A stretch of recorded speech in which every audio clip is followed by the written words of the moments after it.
Today we'll be looking at a case from the middle of the 19th century, so sit back as we travel to Scotland. In 1860, rural Scotland was shaped by hard work and close-knit communities. Across the countryside, farms and small holdings stretched over rolling land where families raised livestock and cultivated oats, barley and potatoes. Life followed a steady rhythm. Days began early with the milking of cows, the feeding of animals, and the preparation of simple meals. Spring brought planting, summer demanded long hours in the fields, and winter, though slower, still required constant attention to animals and household duties. The church stood at the center of village life. Sundays were reserved for worship, and faith provided both structure and comfort. Though the work was demanding and the comforts modest, there was pride in endurance. Neighbors relied upon one another. Families managed with what they had. Reputation and respectability mattered. Among those who lived within this steady and disciplined world were Anne Hannah and her two brothers. Their lives reflected the same quiet routine shared by many in the parish, days marked by labour, thrift, and the unremarkable duties of country life. Nothing outwardly disturbed that order. Nothing suggested that this small corner of Scotland would soon be remembered for something far darker. Before we begin, let us know if you find these historical cases compelling by liking this video and subscribing to Brief Ledger. Anne Hannah was an unmarried woman of about 40 years of age. She kept house for her two unmarried brothers, Lockhart Patterson Hannah and William Hannah, who were the owners of Cavard, a small farm situated in the upper part of the parish of Kells, about 5.5 miles north of the town of New Galloway. The Hannah family lived in a modest but respectable one-story cottage, standing close to the road. Not far away, facing the same road but set upon slightly higher ground, stood another cottage. This was the home of Francis Timney, a roadman, who lived there with his wife Mary and their 4 children. The Timneys rented their cottage from the Hannahs and lived with fewer comforts than their landlords. Yet passers-by often remarked that Mrs. Timney appeared to keep her home in a noticeably tidier condition than Miss Hannah maintained hers. In addition to Cavard, the Hannah brothers had recently acquired another small farm known as Green Loop, situated about 2.5 miles distant. The management of 2 properties required their attention, and it was not uncommon for one or both brothers to be absent from the main cottage for several hours at a time while attending to work at the second holding.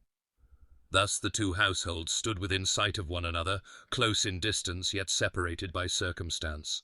Although the 2 households stood near one another, their circumstances were not the same. Mrs. Mary Timney had, on various occasions, borrowed from the Hannah family. These loans were not limited to money.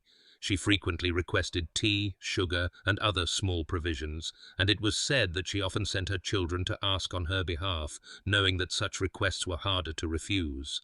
In earlier years she had borrowed from the Hannah's late mother, and more recently from Anne and her brothers.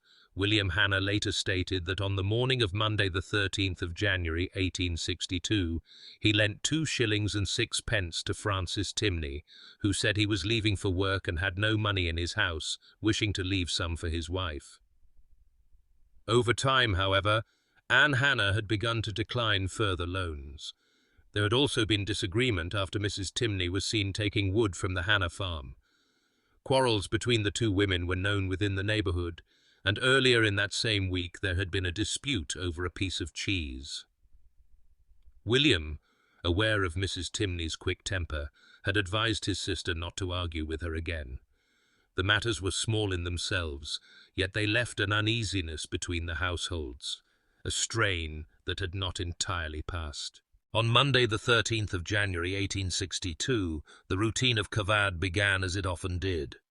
That morning, both Lockhart Patterson Hannah and his brother William set off for Green Loop to attend to their usual work, leaving their sister Anne alone in the cottage. She was said to be in good spirits. At around 9 o'clock she was seen standing at her door by several children who were passing on their way to school. Nothing in her manner suggested anything out of the ordinary. As the morning advanced, events unfolded quietly in the neighbouring cottage. Around noon, Mrs. Mary Timney sent her eldest daughter, Susan, to the house of Agnes McKellen with a request. She asked whether Agnes might come to help bake some bread, explaining that her mother was feeling unwell. Agnes replied that she would do so, but not until after she had finished her dinner. Shortly after 1 o'clock in the afternoon, Agnes set out in the direction of the Timney cottage, which stood about half a mile from her own home. Her path took her along the road that passed directly by the Hannah residence. As she approached, she resolved to call in briefly upon Anne Hannah before continuing on her way. The cottage stood as it had that morning, quiet and undisturbed. Agnes stepped toward the door. As Agnes McKellen drew near to the Hannah cottage, she observed that the door stood slightly open. It was not unusual for doors to be left unlatched during the day, yet something in its stillness caused her to pause. She stepped forward and entered. Inside, the kitchen appeared quiet. Then she saw Anna Hannah lying upon the floor. She was face down, partly turned upon her left side. Her head rested upon her hands in a posture that seemed almost composed. For a moment, Agnes called out, asking what was wrong. There was no answer. She moved closer. It was then that she saw the blood. It had gathered upon the floor beneath her. The stillness of the room gave way to the reality of what lay before her. Overcome with alarm, Agnes turned and ran from the cottage. Though the Timney house stood no more than 60 yards away, she did not go there. Instead, she ran in the opposite direction toward the porter's lodge near Knowing House. There she told Mr. Robert Coates and his wife what she had seen, and a man named Robert McAdam accompanied them back at once. Upon returning to Cavard, Mr. McAdam and Mr. Coates lifted Anne from the floor and laid her upon the bed. She groaned heavily, as though in great pain. At one moment it was thought she murmured, "Oh, dear me," though none could say with certainty. A boy was sent immediately to find her brothers, and another dispatched for medical assistance. Medical assistance arrived at around 2 o'clock that afternoon, when Dr. Jackson reached the cottage at Cavard. The sight that met him was grave. Anne Hannah lay upon the bed where she had been placed, her condition described as truly shocking. Upon examination, her injuries suggested a violent assault, most likely inflicted by a person wielding a heavy blunt object. He proceeded at once to dress the wounds, yet his outlook was bleak. He did not believe she would survive for long, and urged those present to inform the police without delay. Lockhart Hannah immediately set off for New Galloway to report what had occurred. Constable Robson was informed and quickly summoned another physician, Dr. Milson. By 5 o'clock, both men had arrived at the cottage. The constable began his inquiries at once. He questioned those present and examined the kitchen carefully.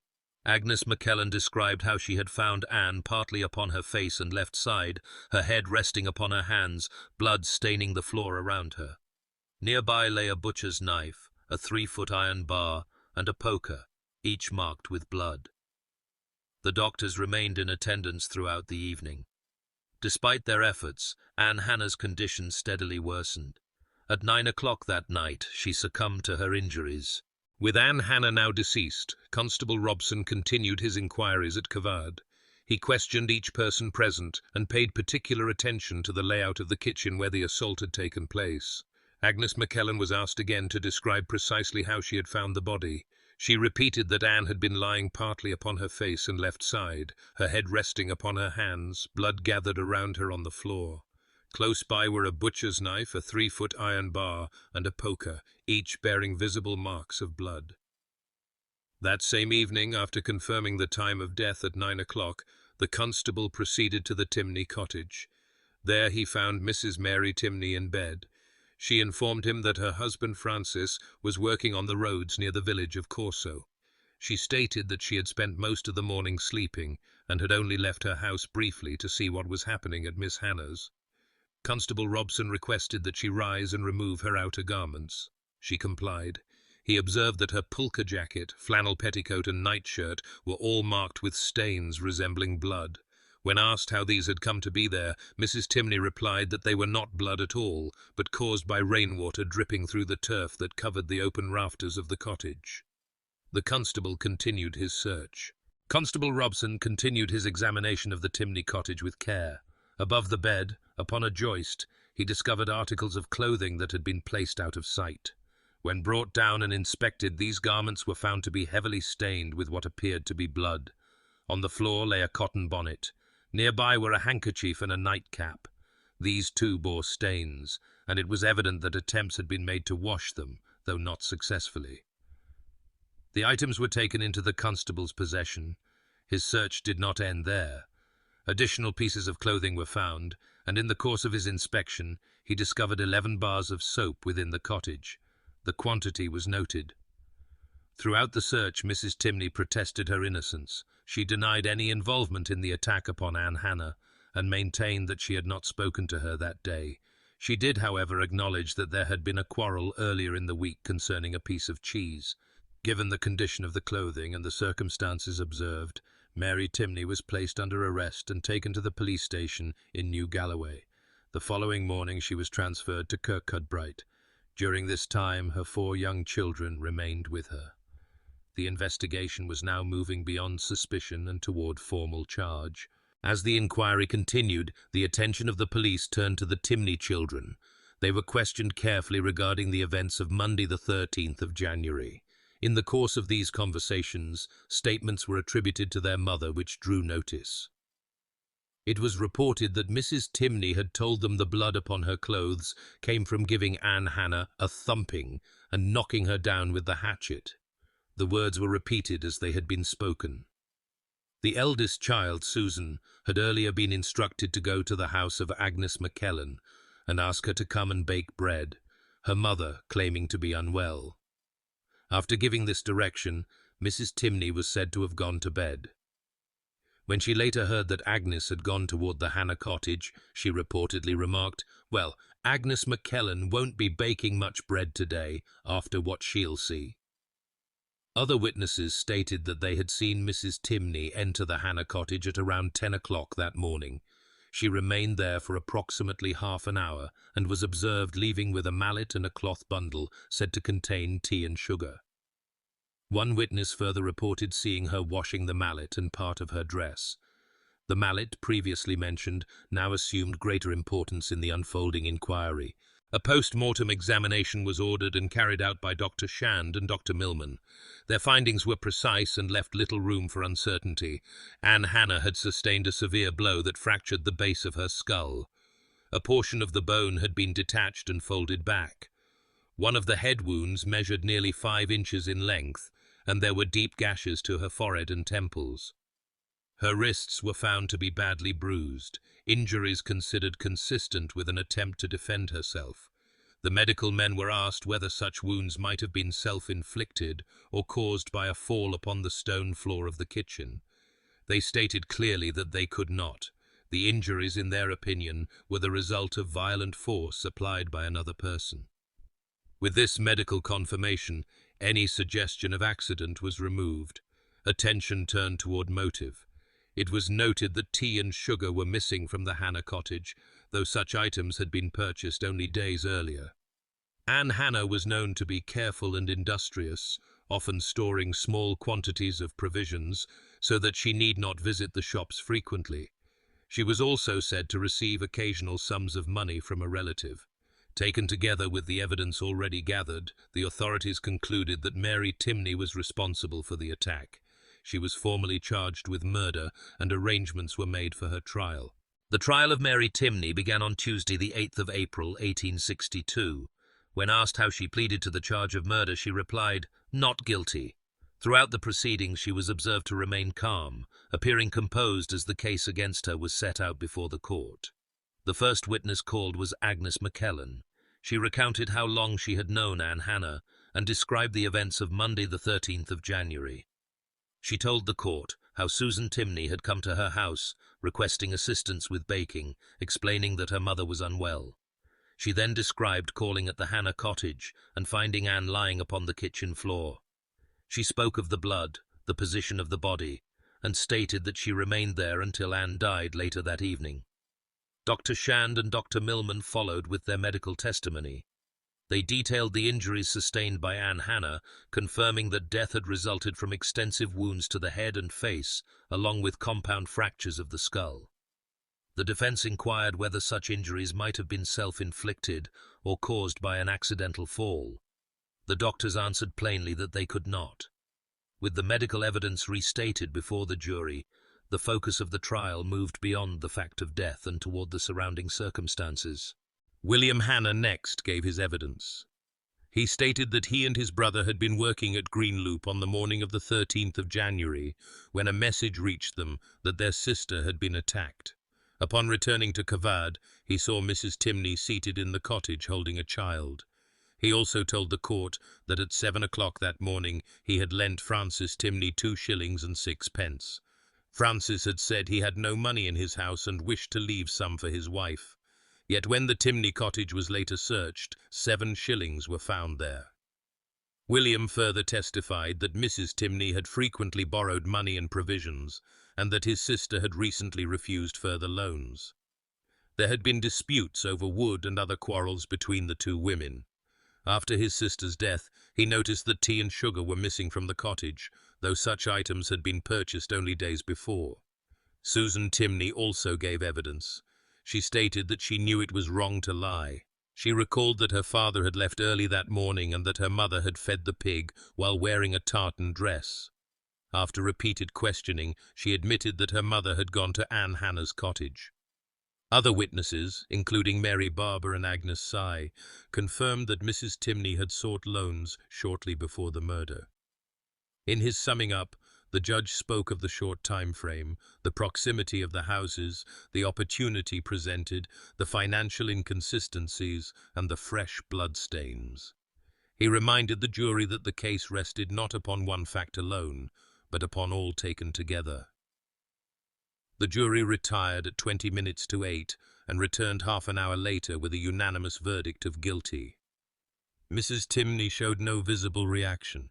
Only when sentence of death was pronounced did she say, "My lord, it was never me." After the sentence of death was pronounced, Mary Timney was said to be overcome with despair and weakness.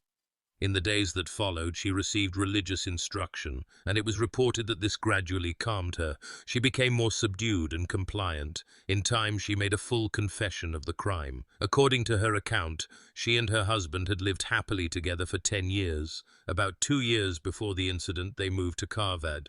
She claimed that after the move, Anne Hanna gained an influence over her husband, which led to jealousy and increasing tension between the two women. Describing the events of Monday, the 13th of January, she stated that she had gone out to gather sticks of firewood, carrying a rope to bind them. Anne accused her of stealing wood, and a quarrel followed, during which blows were exchanged. She said she returned home briefly, but still angered, went back intending only to give Anne a beating. Upon entering the kitchen, she claimed that Anne struck her first with a mallet.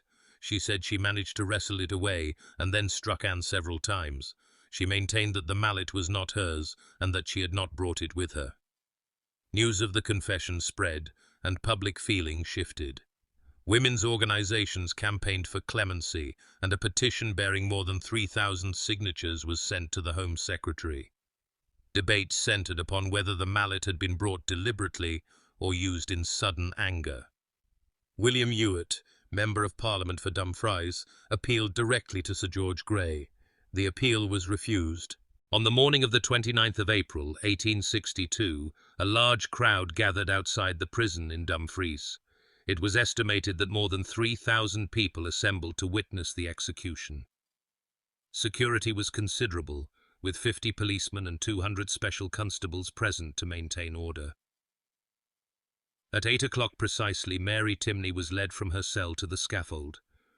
Those who observed her remarked upon her composure. When the black cap was placed over her head, she cried out, "Oh, my 4 weans! Oh, my 4 weans!" The words were heard clearly among those standing closest. Newspapers later described the moment as a heart-rending reminder of a mother facing her final hour. The sentence was carried out without incident. With her death, Mary Timney became the last woman to be publicly hanged in Scotland. The case, which had begun in a quiet rural parish only months earlier, had drawn the attention of communities across the district and beyond. It left behind debate, divided opinion, and 4 young children without their mother. And so the story comes to its close, a brief but solemn chapter in Scotland's 19th century history. Thank you for listening, and if you enjoyed this case, please take a moment to like this video and subscribe to the channel.